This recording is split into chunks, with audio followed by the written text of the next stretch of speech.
17장 3절 말씀, 구약 성경 929페이지입니다. 잠언 17장 3절 말씀입니다. 잠언 17장 3절, 구약 성경 929페이지입니다. 제가 낭독하도록 하겠습니다. 잠언 17장 3절. 도가니는 은을, 풀무는 금을 연단하거니와 여호와는 마음을 연단하시느니라. 아멘. 오늘 오예배 함께한 여러분에게 살아계신 우리 구주 예수 그리스도 은혜가 충만하시길 소망합니다. 호주에서 총기 난사 사건이 났는데 유대인들을 혐오하는 무슬림을 믿는 세력들이 총기 난사를 해서 많은 유대인들과 해변에 있는 많은 사람의 목숨을 잃었습니다. 우리나라에서도 한밤중에 전혀 모르는 사람을 만나서 묻지마 폭력을 해서 40대 남성이 크게 다쳤습니다.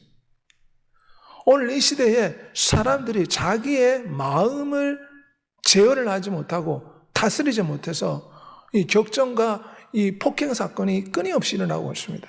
자기의 마음을 다스린 자는 성을 빼앗는 것보다 나으니라.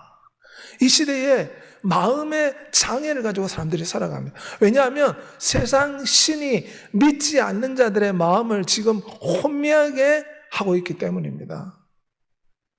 오늘 이 시대 사람들 어떻게 살아갑니까?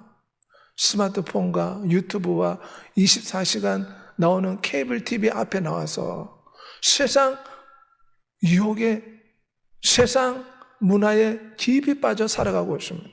두려움, 염려와 공포가 사람들의 마음을 갉아매고 있습니다. 그 뒤에는 원수, 마귀가 사람들 배후에서 역사하고 있습니다. 그래 우리 인간들의 마음이 지금 병들어 있습니다. 예레미야 17장 9절에 보면 만물보다 거짓되고 심히 부패한 것이 마음이라. 처음에 하나님이 에덴 동산에서 인간을 창조했을 때는 선하고 아름답게 만들었습니다. 하지만 첫사람 아담의 범죄로 지금 인류의 마음은 심각하게 병들어 있습니다. 사도 바울도 고백하기를 내 지체 속에 있는 또 다른 법, 죄의 법, 죄의 법이 끊임없이 자기 마음속에 역사해서 원치 않는 죄를 짓는다고 그 위대한 바울도 탄식을 했습니다. 그래서 하나님께서는 이러한 인간의 마음을 세공하기를 원하십니다. 저렇게 퉁명스럽던 보석이 여러 기계를 통해서 다듬고 세공을 할 때 아름다운 보석으로 마침내 바뀌게 됩니다. 그처럼 우리 하나님께서는 지금 죄로 말미암아 원수 마귀 시기 질투로 말미암아 병들어 있는 인간의 마음을 세공하시는 세공사와 같다고 할 수가 있습니다. 하나님은 우리의 마음을 세공합니다. 사람들은 좀 더 이뻐지고 싶어서 얼굴을 성형수술하지 않습니까? 하지만 하나님은 우리의 마음을 수술하길 원하시고 우리의 마음을 고치길 원하십니다. 도가니는 은을, 풀무는 금을 연단하거니와 여호와는 마음을 연단하신. 연단하다 이 말은 우리의 마음을 하나님이 원하시는 모습으로 바꿔간다는 것입니다. 마치 저 철을 끊임없이 두들기고 다듬어서 나중에는 아름다운 쓸모있는 칼로 바뀌듯이 하나님께서는 그렇게 인간의 마음을 연단하시고 세공하신다. 하나님께서는 인간들의 마음을 달아보십니다. 메데메데 데겔 우르 바르신이라고 벨사살 왕이 성벽에 거대한 글자가 새겨졌는데 그 뜻이 뭐냐면 너의 행동을 달아보니까 너가 참 부족하구나, 그런 뜻입니다. 그래서 이 왕이 그날 죽임을 당했습니다. 하나님께서는 모든 사람들의 마음을 달아보십니다. 무게가 얼만큼, 영혼의 무게가 얼만큼 되는가 살펴보시고 달아보시고 시험을 하십니다. 달아보는 이유가 뭡니까? 병원에서 뭐 MRI나 CT나 엑스레이나 피검사는 이유가 무엇입니까? 지금 상태가 어떻는가 알기 위해서 그런 검사를 하듯이 하나님은 각 사람들을 지금 다 재어보시고 살펴보시고 시험하십니다. 과연 마음이 상태가 어떠한가? 마음이 얼만큼 자랐는가? 얼만큼 병들었는가? 하나님은 먼저 우리의 마음을 살펴보십니다. 아브라함도 하나님께서 그 마음을 살펴보고 시험하셨던 것처럼 하나님은 모든 사람들의 마음을 살펴보고 연단하십니다. 하나님은 다윗에게 왕이 될 거라고 사무엘을 통해 기름 부어주었습니다. 하지만 왕이 되기 위해서는 10년이란 긴 세월이 지나야 했습니다. 그동안 다윗은 무서운 연단을 받았습니다. 자신의 장인어른이 3,000명의 군사를 풀어서 자기를 죽이겠다고 10년 동안 쫓아다녔습니다. 다윗은 그동안 그의 마음이 겸손과 하나님을 의지하고 찾는 목마른 사슴이 시냇물을 찾기에 갈급한 그 마음으로 연단된 것입니다. 그 마음으로 세공되었다 할 수 있습니다. 야곱은 무려 20년 동안 연단을 받았습니다. 야곱은 그 이름의 뜻대로 굉장히 교활한 사람입니다. 사람의 발꿈치를 잡았다, 뒤통수를 쳤다, 그런 뜻 아닙니까? 그 이름대로 형을 속이고 아버지를 속였던 사람입니다. 하지만 하나님은 야곱을 20년 동안 외삼촌 라반의 집에서 연단하셨습니다. 그가 고백하기를 자신의 세월이 엄청난 고생 가운데 살았다, 바로왕 앞에서 고백했던 내용입니다. 그리고 압복강에서 천성아 씨름하다가 한도뼈 힘줄이 끊어집니다. 이것은 야곱의 고집스럽고 완고한 마음을 하나님이 연단하신 것입니다. 그래서 야곱의 이름이 바뀌었습니다. 하나님 왕자 이스라엘로 바뀐 것입니다. 여호와의 눈은 악인과 선인을 감찰해서 각 마음의 상태를 살펴보십니다. 그래서 하나님의 자녀들은 반드시 마음을 연단하십니다. 하나님께서 이스라엘 백성들을 광야로 보낸 이유가 무엇입니까? 40년 동안에 너로 광야의 길을 걷게 하신 것은 너를 낮추며 너를 시험하사 그 명령을 지키는지 안 지키는지 알게 하려 하심이라. 일부러 하나님이 낮추셨다는 것입니다. 일부러 광야길로 인도했다는 것입니다. 그래서 그들의 마음을 훈련하고 연단하려고 광야길로 그들을 보내셨습니다. 하늘에서 양식을 비같이 내리니 이같이 하여 그들이 나의 율법을 준행하나 준행하지 아니하나 내가 시험하리라. 안식일에도 만나를 거두는가? 하나님은 그들의 마음을 떠보기를 원하셨습니다. 이스라엘 백성들에게 가나안 땅을 점령했을 때 일부 가나안 족속을 남겨놨습니다. 왜냐하면 사사기 2장 22절에 여호와의 도를 지켜 행하나 아니하나 그들을 시험하기 위함이라. 그 마음을 연단하기 위해서 가나안의 모든 족속을 내쫓지 아니하고 일부 족속이 남았습니다. 그런데 이 일부 족속들이 바알과 아세라 우상을 섬기고 자신의 자녀를 몰렉신에 불태워 바치고 굉장히 음란하게 행동했습니다. 그런데 이스라엘 백성들이 그들을 따라하고 그들의 죄악에 동참한 것입니다.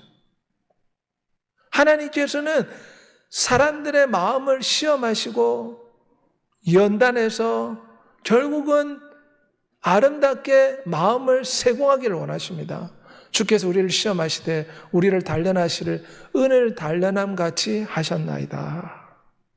하나님은 이스라엘 백성들을 광야에서 단련하셨습니다.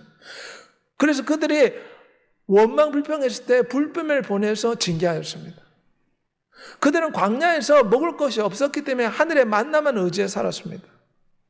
그리고 성막에 구름기둥, 불기둥이 임하는 모습을 보고 살아계신 하나님만 바라보며 하나님을 경외하는 법을 43년 동안 배운 것입니다. 욥이 고백하기를 주께서 아침마다 우리를 권징하시며 분초마다 우리를 시험하나이다. 하나님이 인간들을 시험하고 저울에 달아보시고 마음을 연단하십니다. 그런데 인간은 여기에 대해서 불평할 수가 없습니다. 왜냐하면 진흙이 토기장에 보고 왜 나를 이런 모양으로 만들었냐, 진흙이 토기장한테 따질 수 없듯이 창조주 하나님 앞에 우리가 하나님이 왜 우리 마음을 이렇게 연단하십니까? 이렇게 따질 수가 없습니다. 그가 나를 단련하시면 내가 천금같이 나오리라. 하나님도 욥을 그렇게 단련하셨습니다. 욥은 무려 7년 동안 육체의 질병으로 고통했습니다. 그의 재산이 갑자기 사라졌습니다. 하나님께서는 욥을 연단하여서 정금같이 만드시려고 하나님이 그를 연단하신 것입니다. 특별히 요나가 불순종하니까 하나님이 거대한 고래를 준비해서 요나를 고기 뱃속에 넣어버렸습니다. 3일 동안 하나님은 요나를 고기 뱃속에서 연단하셨습니다. 요나는 이제 죽음의 위기 앞에서 죽자 살자 하나님 앞에 부르짖어 기도하고 자신의 잘못을 뉘우치기 시작한 것입니다. 고난당하는 것이 내게 유익이라 이로 말미암아 내가 주의 윤리를 배웠나이다. 다윗도 10년 동안 연단을 받음으로 하나님을 두려워하게 됐고 하나님을 의지하게 되고 겸손하게 하나님께 영광 돌리는 것을 배우게 된 것입니다. 하나님의 내 속에 정한 마음을 창조하시고 정직한 영을 새롭게 하옵소서. 그가 10년 동안 연단을 받았음에도 불구하고 왕이 되면 어떻게 됐습니까? 그 마음이 교만해져 버렸습니다. 그랬더니 어떤 죄를 저질렀습니까? 하나님을 무시하고 간음하고 살인하는 죄를 저질렀습니다. 그랬더니 하나님이 다윗을 내버려 두었습니까? 하나님이 다윗을 다시금 징계하시고 그의 마음을 다시금 연단하셨습니다. 마치 하나님이 10년 동안 다윗의 마음을 다듬어서 아름답게 만들었는데 다시금 영적인 바이러스에 감염이 돼서 다윗의 마음이 왕이 되어 교만으로 병들어 버렸습니다. 그래서 하나님 앞에 범죄하게 된 것입니다. 하나님은 또다시 다윗의 마음을 깨끗하게 세공하기 위해서 그를 징계하시고 그를 연단하셨습니다. 하나님의 내 속에 정한 마음을 창조하시고 정직한 영을 새롭게 하옵소서. 하나님의 자녀들은 하나님께서 그 마음을 반드시 연단하십니다. 왜냐하면 우리가 연단을 받아야지만이 우리의 마음의 세균이 살균이 되고 우리의 마음이 하나님을 섬기는 마음으로 훈련돼야지만이 영원한 천국에 가게 되는 것입니다. 우리는 마음밭을 규정을 해야 돼. 마음밭의 이 잡초들을 끊임없이 뽑아내야 됩니다. 실제로 우리 밭에 잡초를 뽑지 않으면 어떻게 됩니까? 농작물을 키울 수가 없습니다. 그래서 잡초를 제거하는 여러 가지 농약을 뿌리지 않습니까? 우리의 마음의 이 잡초와 같은 마음의 바이러스와 같은 우리의 욕심과 아직과 이 불순종하는 마음을 날마다 뽑아내야 될 줄 믿습니다. 하나님은 우리의 마음을 연단하십니다. 그런데 예수 그리스도가 하나님 아버지 앞에서 연단받았다고 성경은 나오고 있습니다. 그분은 전능한 하나님의 아들이지만 사람의 모습으로 이 땅에 오셨습니다. 모든 일에 우리의 똑같이 시험을 받으시니로되 죄는 없으시니라. 하나님이 인간들을 연단했는데 인간들이 제대로 연단이 되지 않는 것입니다. 그래서 하나님께서 어떻게 하셨냐면 그 아들 예수 그리스도를 이 땅에 보내셔서 예수 그리스도께서 모든 인류를 대표로 연단을 받으셨습니다. 원수 마귀에게 먼저 연단 받았습니다. 첫사람 아담이 마귀한테 시험을 받았듯이 우리 주 예수님께서도 마귀한테 시험을 받았습니다. 마귀가 이르되 너가 만약 하나님의 아들이거든 이 돌들에게 명하여 떡이 되게 하라. 그러니 주님께서 신명기 말씀에 사람이 떡으로만 살 것이 아니요 하나님의 입에서 나온 모든 말씀으로 살 것이라. 마귀가 예수 그리스도를 높은 데 데려가서 뛰어내려 네가 하나님의 아들이거든 뛰어내리라. 그러면 네가 죽지 않고 살아날 것이다. 자살해라. 그런 뜻입니다. 예수께서 이르시되 주 너의 하나님을 시험하지 말라. 첫사람 아담을 유혹했던 마귀가 예수 그리스도도 똑같이 시험했습니다. 그리고 우리 주님이 이 땅에 삶을 사실 때 바리새인들이 예수 그리스도를 죽이려고 끊임없이 시도했습니다. 주님이 연설을 하면 돌을 들어서 죽이려고 했습니다. 하나님의 아들이라 했다. 신성 모독죄로 죽이려고 했습니다. 주님은 억울하게 내리침을 당하고 욕설과 폭행을 당했습니다. 무서운 연단을 받았습니다. 귀신을 내쫓으면 저 귀신의 힘, 귀신의 왕인 바알세불의 힘으로 내쫓는다고 조롱을 받았습니다. 착한 일을 하면 조롱을 받았습니다. 구원의 창시자를 고난을 통하여 온전케 되셨다. 성경 그렇게 표현하고 있습니다. 히브리서 2장 10절 말씀에 주님은 고난받고 연단받고 세공되셨습니다. 그가 친히 나무에 달려 그 몸으로 우리 죄를 담당하시기 위해서 주님이 우리 대신 연단을 받으신 것입니다. 그가 아들이시라도 받으신 고난으로 순종함을 배워서 온전하게 되었은즉 모든 믿는 자의 본보기가 되었다. 위대한 하나님의 아들도 이 땅에 와서 시련과 핍박과 고난과 어려움으로 연단을 받았습니다. 고난으로 순종을 배웠다고 했습니다. 그러므로 자기가 시험을 받아 고난을 당하였은즉 시험 받는 자들을 능히 도우실 수 있느니라. 영원하신 아버지 하나님이 인간의 마음이 죄로 말미암아 원수 마귀로 말미암아 병들매 인간들의 마음을 교정하려고 했는데 이 교정이 잘 되지 않습니다. 그래서 어떻게 했느냐? 하나님의 아들을 대신 이 땅에 보내신 것입니다. 그래서 하나님의 아들이 모든 인류를 대표해서 연단을 받으신 것입니다. 주님은 원수 마귀한테 시험을 당하고 이 땅에서 온갖 멸시와 천대와 비웃음과 조롱, 사람들이 거리의 진흙을 밟듯이 주님은 짓밟았습니다. 무서운 연단을 받았습니다. 하지만 이 모든 연단을 통과하셨습니다. 그리고 부활하신 후에 하나님의 아들로 인정되셨다. 그래서 너희가 환난을 당하나 담대하라, 내가 세상을 이겼다. 주님이 인류를 대표해서 연단을 받으셨습니다. 이제는 그 예수 그리스도께서 우리에게 성령 하나님을 보내셔서 우리의 마음에 새로운 마음을 주십니다. 구약에는 하나님께서 모세의 율법을 통해서 사람들의 마음을 끊임없이 연단하고 징계를 통해서 사람들의 마음을 끊임없이 연단했습니다. 하지만 예수 그리스도께서 십자가에 모든 인류를 대신해서 고난을 통해 연단받고 인류의 죄를 대신 십자가에서 짊어지심에 이제 성령 하나님이 오시게 되셔서 성령 하나님이 인간들의 마음속에 들어오게 된 것입니다. 새 영을 너희 속에 두고 새 마음을 내게 주되 너에게 굳은 마음을 제거하고 부드러운 마음을 줄 것이라. 유명한 바바 자카리아스의 간증인데 유명한 변증가였습니다.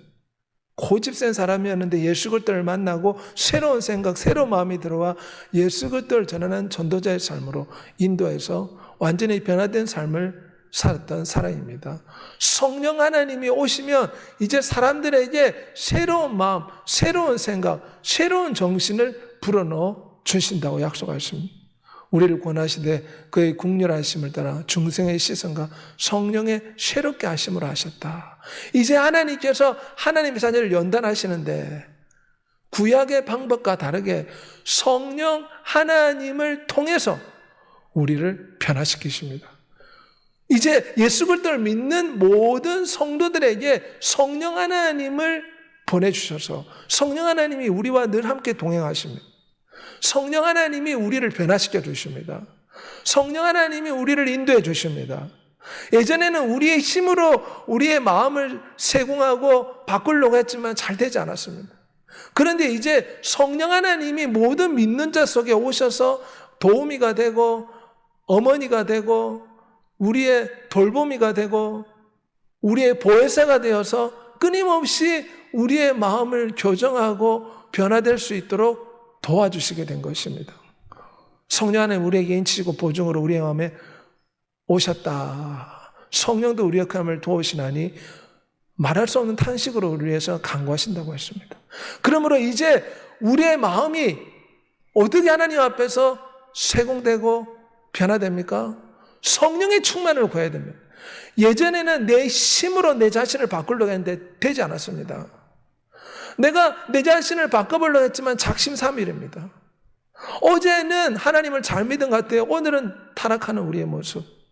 그래서 이제는 하나님이 방법을 바꿔서 모든 믿는 자에게 성령 하나님의 불을 주시고 성령 하나님을 우리의 영혼 속에 보내어서 근본적으로 우리를 변화시키는 다른 방법을 쓰고 계십니다. 그러므로 우리에게 필요한 것은 성령의 충만을 구해야 됩니다. 성령의 감동을 구해야 되고 성령의 도우심을 구해야 됩니다. 그분이 우리의 도움이요 우리의 어머니의 영이십니다. 어머니 같은 분입니다. 바울과 실라가 감옥에서 어떻게 원망하지 않고 하나님을 찬양할 수 있었습니까? 성령 하나님이 임하셔 성령의 충만을 받으니까 바울이 감옥에서도 하나님을 찬양할 수 있었습니다. 육신의 힘으로는 이 억울한 상황 가운데서 원망 불평이 쏟아져 나오지만 성령 하나님이 임하시니까 성령의 감동을 받아서 그들이 찬양하고 감사하며 영광을 돌리게 된 것입니다. 그러므로 이 시대는 성령의 충만을 구하고 성령을 따라 행함으로 우리 육체의 욕심을 이기고 우리의 마음이 교정돼야 될 줄 믿습니다. 성령의 도우심을 구해야 됩니다. 이 마지막 세대는 날마다 성령 충만을 구해야 됩니다. 예수의 피로 나를 씻어주시고 그곳에 성령으로 충만하게 임해 주옵소서. 꿈과 환상과 이상과 계시로 말씀해 주옵소서. 성령 하나님 끊임없이 내게 좀 교훈하시고 내 영혼에 인을 쳐주시고 내 영혼에 말씀하여 주시옵소서. 육체의 속은 성령을 거스리고 성령 육체를 거스린다고 했습니다. 그러므로 우리는 성령을 쫓아 행할 때 우리의 마음이 교정이 됩니다. 구약시대는 자기 스스로 자기의 마음을 교정하려고 했지만 다윗의 경우를 보십시오. 어떻게 잘 교정된 것 같은데 왕이 된 후에 엄청난 죄를 저질렀지 않습니까?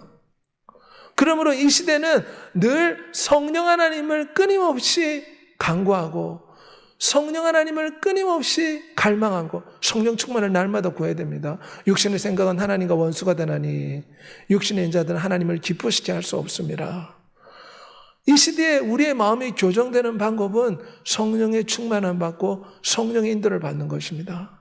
어떤 사람이 술을 끊게 해달라고 하나님 앞에 기도했는데 술잔을 드니까 술 속에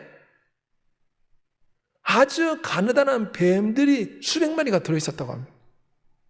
그래서 그 환상을 보고 난 뒤에 다시는 술을 먹지 않았다. 이렇게 말한 간증이 있습니다. 내 힘으로는 이거 끊지 못했는데 성령 하나님이 오시면 도와주시는 줄 믿습니다. 우리의 마음의 교정이 우리 스스로 잘 되지 않습니다. 하지만 성령 하나님이 도와주시면 우리 마음이 교정이 되어서 우리 마음이 세공이 되어서 하나님의 자녀로 하나님의 신부로 변화되어 영생하는 주의 복을 받게 될 줄 믿습니다. 육체를 외심 자는 육체로부터 썩어질 것을 거두고 성령을 외심 자는 성령으로부터 영생을 거둔다. 그러므로 우리는 성령의 충만을 구하고 성령의 인도를 받아야 됩니다. 요트가 앞으로 나가려면 바람을 잘 타야 됩니다. 바람을 잘 타면 앞으로 전진할 수 있듯이 성령의 바람을 타야 될 줄 믿습니다. 성령의 계시와 영광과 성령의 꿈과 환상을 달라고 기도해야 됩니다. 성령 하나님 우리에게 늘 희망과 소망을 주십니다. 원수 마귀는 두려움과 공포와 근심과 걱정을 줍니다. 육신의 생각으로 우리의 마음을 병들게 합니다. 성령 하나님은 항생제와 치료자 같습니다. 우리의 마음이 원수 마귀로 근심과 걱정으로 병들면 성령 하나님이 오셔서 꿈을 주시고 마음을 치료해 주시고 희망과 소망을 불어넣어 주시고 주를 향한 사랑의 열정을 다시금 불붙여 주시는 것입니다. 그러므로 성령의 충만을 받아 우리의 마음이 날마다 새롭게 변화되어 주의 증인이 되어 하나님의 영화롭게 하는 놀라운 역사 나타나기를 소망합니다. 이 시간 다시 한번 기도하겠습니다. 하나님은 인간의 마음을 연단하시고 세공하시는 분이십니다. 우리 인생이 죄로 말미암아 마음이 지금 병들어 있습니다. 마음의 장애를 가지고 살아갑니다.